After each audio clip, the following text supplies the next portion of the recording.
Selamat pagi Pak Mamdu dan teman-teman. Kami dari kelompok 6 akan mempresentasikan mengenai portfolio report kelompok kami yaitu saham BBRI dan juga ADRO. Berikut merupakan anggota kelompok kami. Outline pembahasan kami seperti yang tertera pada layar. Yang pertama kita akan membahas mengenai company profile dari Bank BRI. Bank Rakyat Indonesia atau BRI itu merupakan salah satu bank milik pemerintah yang ada di Indonesia dan didirikan pada 16 Desember 1895 di Purwokerto. Pada tahun 1992, BRI mendapatkan status perseroan terbatas. Namun pada tahun 2003, 30% saham BRI itu dijual oleh pemerintah sehingga mereka berubah nama menjadi PT Bank Rakyat Indonesia Persero Tbk yang menjadi perusahaan publik. Setelah 30% sahamnya dijual oleh pemerintah, BRI terus berupaya untuk meningkatkan performa dan juga profitabilitas perusahaan, sehingga mendorong BNI untuk memiliki laba terbesar di Indonesia di antara bank-bank lainnya, dan hal tersebut itu menjadi daya pikat tersendiri bagi para investor di pasar saham. Nah, update terakhir itu menunjukkan bahwa persentase saham publik milik BRI itu sebesar 46,37% dan sisanya milik pemerintah sebesar 53,19%, serta treasury stock dan juga milik para dewan direksi. Baik, untuk selanjutnya kita akan membahas mengenai kinerja saham BRI. Kita dapat melihat di sini beberapa bulan terakhir pergerakan dari saham BBRI dan penutupan tadi sore tertanggal 5 Juni 2023 pukul 4 sore tadi ditutup pada harga 5.425, turun dari sebelumnya tetapi tidak terlalu signifikan.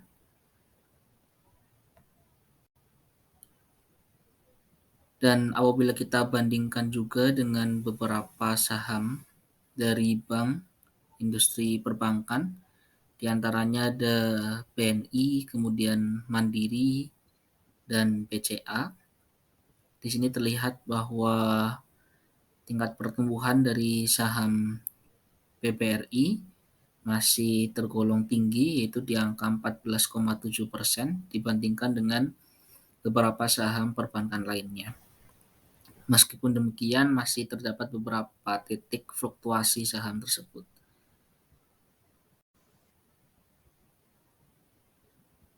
Kemudian beberapa informasi yang menggerakkan sentimen dari calon investor, yaitu pada penutupan kuartal pertama tahun ini 2023, bulan lalu BRI ini mencatatkan keuntungan sebesar 15,56 triliun.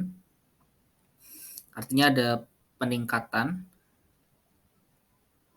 dan adanya berita ini mendorong adanya sentimen positif, optimistis terhadap saham BBRI, di mana angka 78% dan 22% diantaranya pesimistis. Kemudian kita bisa melihat kinerja saham BBRI ini lebih terperinci lagi terkait dengan pendapatan.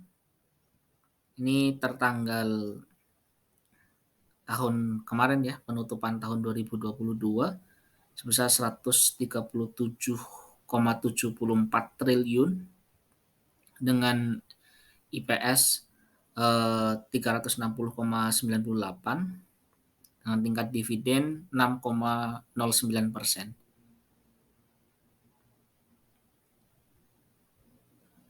Atau kurang lebih dividennya 231,22.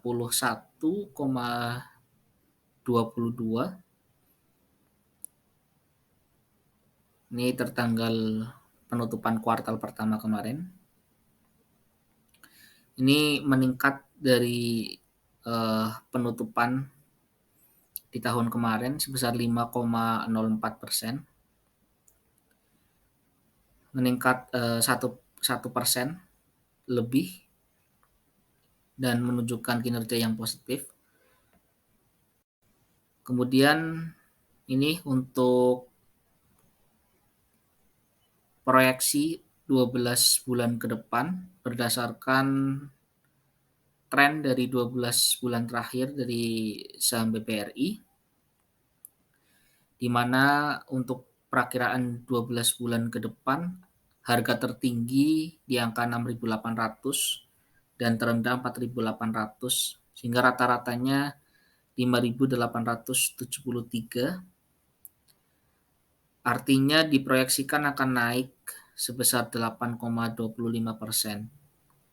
Dari perakiraan tersebut, untuk jangka panjang ya dalam 1 tahun, mayoritas merekomendasikan untuk beli gitu ya, tindakan beli, dan hanya sedikit yang belum menentukan pilihan atau menjual. Demikian untuk gambaran kinerja saham BBRI beberapa bulan terakhir ini, yang nantinya akan di breakdown lagi di slide-slide berikutnya, yang mengarahkan kelompok kami untuk memilih saham ini, dan akan dijelaskan lebih lanjut oleh teman saya. Terima kasih. Baik, kemudian saya akan menjelaskan alasan mengapa kelompok kami membeli saham BBRI. Alasan utama yaitu terkait dengan analisis fundamental perusahaan yang menunjukkan prospek pertumbuhan yang baik. Dapat dilihat dalam tabel di samping bahwa terjadi peningkatan dana kelola nasabah BRI dari 449,11% pada tahun 2021 menjadi 496,34% pada tahun berikutnya. Dividen saham juga terus meningkat, di mana laba perusahaan yang dibagikan sebagai dividen meningkat dari 65% menjadi 85%, serta rasio keuangan yang cukup sehat. ROA meningkat menunjukkan bahwa laba bersih yang dihasilkan dengan modal yang ada cukup efektif. Kemudian meskipun harga saham dalam kategori overvalued, jika dilihat dari nilai price to book value yang lebih besar dari 1, tetapi harga saham ini masih tergolong rendah apabila dibandingkan dengan harga saham di perusahaan yang dalam industri yang serupa. Kemudian selain dari analisis fundamental, ada beberapa alasan lain, yaitu Bank BRI berfokus pada pembiayaan UMKM di mana sektor ini memiliki potensi pertumbuhan yang cukup tinggi di Indonesia. Kemudian Bank BRI juga menerapkan prinsip ESG, di mana ESG ini dapat menjadi salah satu patokan bahwa perusahaan akan tumbuh secara berkelanjutan di masa depan. Kemudian yang terakhir, Bank BRI juga memiliki customer base yang besar, network yang luas, dan permodalan yang cukup kuat.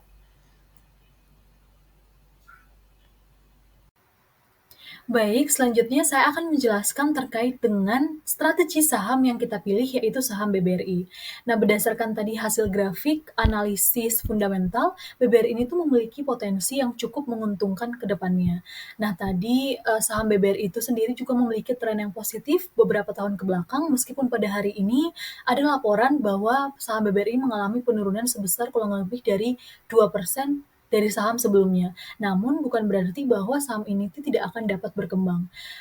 Dilihat dari analisis yang telah kita lakukan, akan ada pertumbuhan positif pada tahun-tahun ke depannya dari saham BBRI ini sendiri, yang dapat dilihat dari estimasi earning per share-nya yang didapatkan oleh para pemegang saham nantinya di kemudian hari, dan juga tentunya rate pertumbuhan di BBRI itu sendiri yang menunjukkan peningkatan yang sudah terdapat di layar.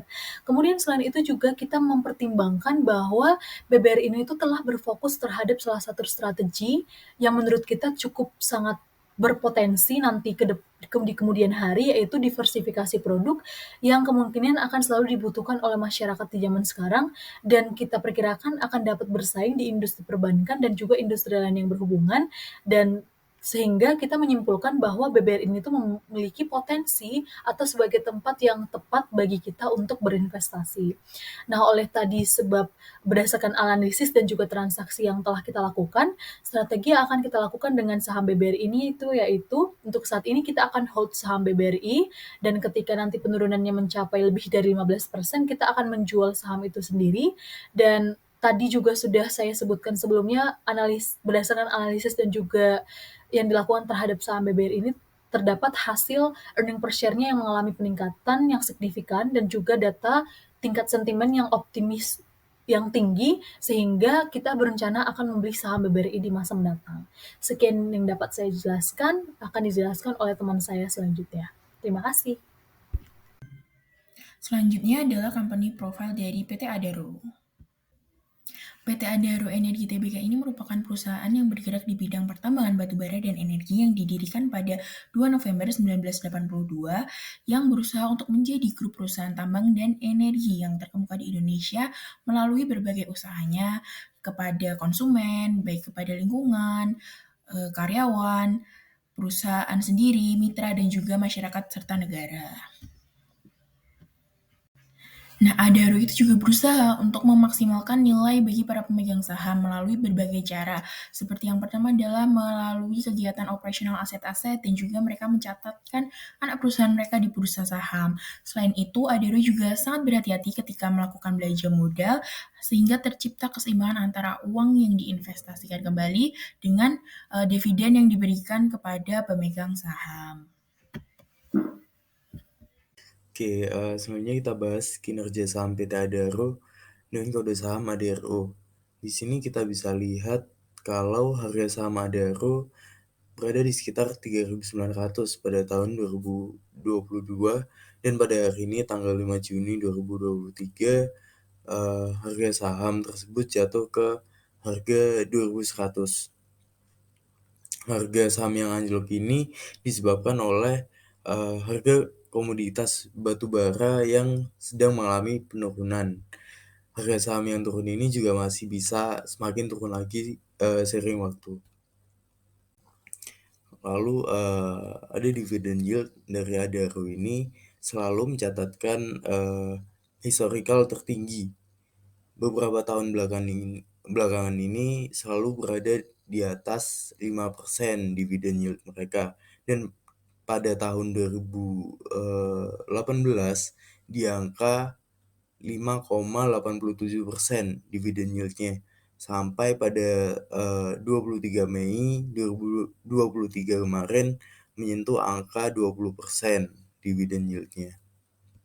Oke, berikut ini adalah analisis teknikal dan juga moving average dari Adaro, di mana pada indikator teknikal disarankan untuk membeli saham dengan 8 indikator yang menyarankan untuk beli, 1 jual yaitu ultimate oscillator dan 2 netral.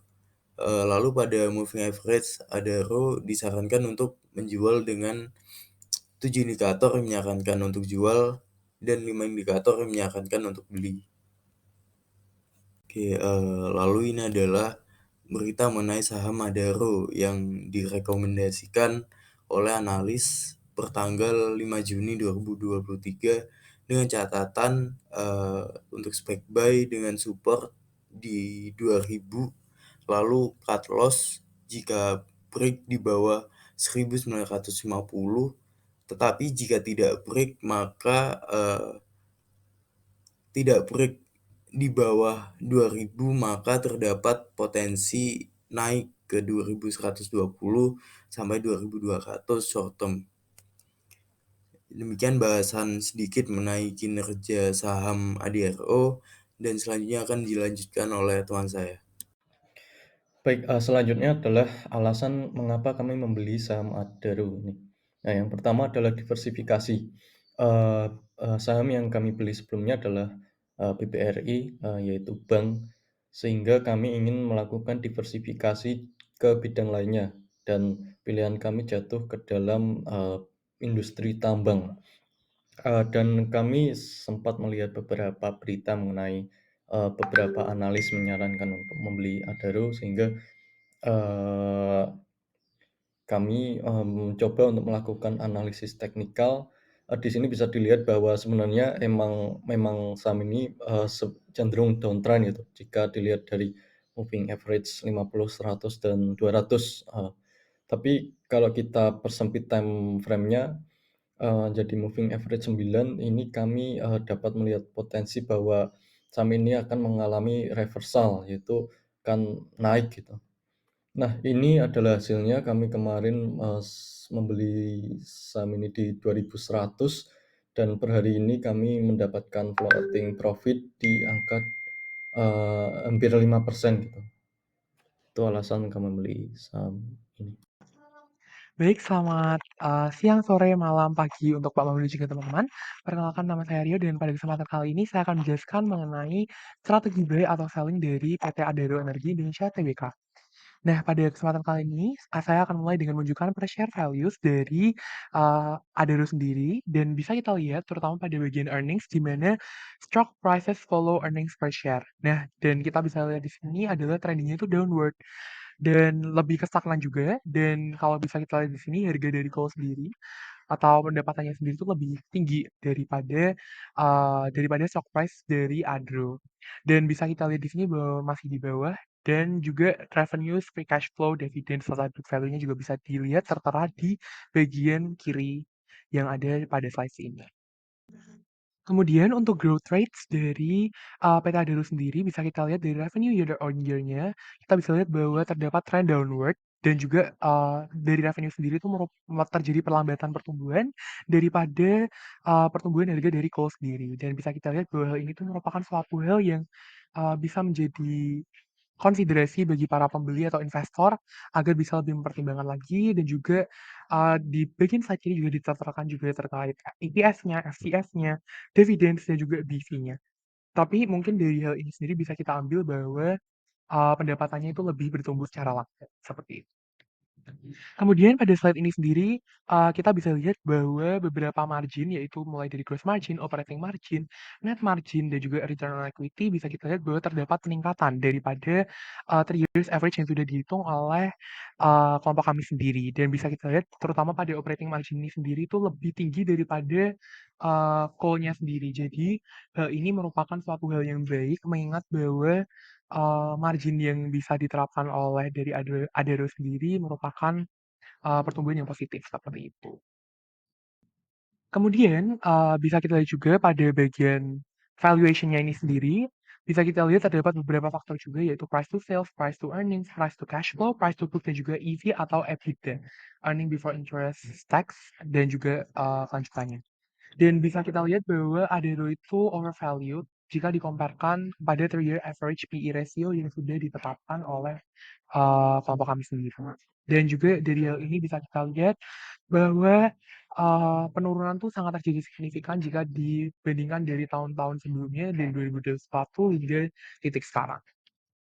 Kemudian pada bagian leverage and liquidity bisa kita lihat bahwa debt to EBITDA-nya telah meningkat dari 3-year average-nya. Dan bisa kita lihat juga dari long term debt equity-nya, kemudian seperti financial leverage-nya dan book ratio-nya, current ratio-nya, bisa kita lihat pada sisi slide yang di bagian kiri juga. Kemudian jika dihitung dari segi efisiensi, bisa kita lihat bahwa aset, inventory, dan receivables turnover itu meningkat tajam dan juga bisa kita lihat bahwa efisiensinya lebih baik, namun return on assets atau ROA-nya sendiri itu lebih menurun daripada 3 years average-nya. Dan bisa kita lihat bahwa hal ini juga lebih sedikit daripada harga coal-nya. Dan bisa kita lihat juga tapi dalam dividend payout ini tidak terlalu terjadi perubahan secara signifikan sehingga bisa kita hitung bahwa masih aman-aman saja. Kemudian dari hal-hal yang telah saya sebutkan, kelompok kami memutuskan untuk melakukan buy karena bisa dimanfaatkan mengenai tren downward ini karena hal ini merupakan suatu penanda bahwa akan ada peningkatan akibat dari undervalue-nya Adaro Energy. Dan dari sini juga kami prediksi bahwa Adaro Energy juga akan mengalami peningkatan akibat dari penurunan-penurunan yang sudah ada. Ingat bahwa komoditas yang dijual oleh Adaro Energy sendiri merupakan komoditas yang akan tetap dibutuhkan oleh seluruh khalayak manusia dan tentunya akan masih digunakan dalam jangka waktu panjang. Terima kasih. Baik, saya selanjutnya akan menjelaskan tentang rencana ke depannya yang akan dilakukan oleh kelompok kami. Berdasarkan hasil analisis yang telah diutarakan sebelumnya, ada 3 rencana yang akan kami lakukan ke depannya berkaitan dengan portofolio saham yang kami miliki. Yang pertama yaitu men-hold saham BBRI dan yang kita miliki, dan jika memungkinkan kami akan membeli saham BBRI lagi.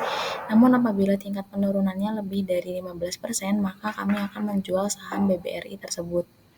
Nah, yang kedua yaitu men-hold saham Adro, dan jika memungkinkan kami akan membeli saham Adro lagi, namun apabila tingkat penurunannya sudah lebih dari 10%, maka kami akan menjual saham Adro tersebut.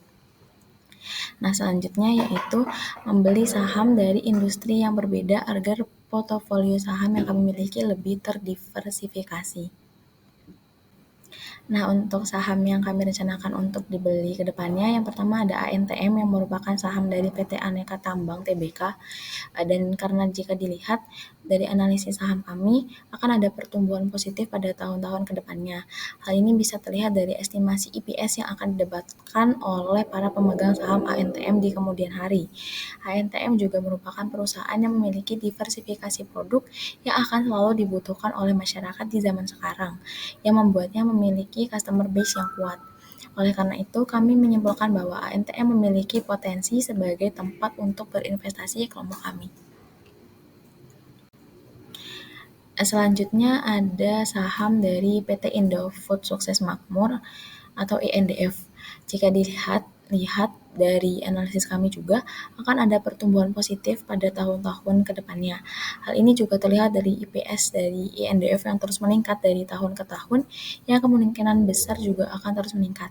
Hal ini mengingat bahwa Indofood Sukses Makmur juga merupakan perusahaan yang memiliki diversifikasi produk yang selalu dibutuhkan oleh masyarakat dan membuat mereka memiliki customer base yang kuat.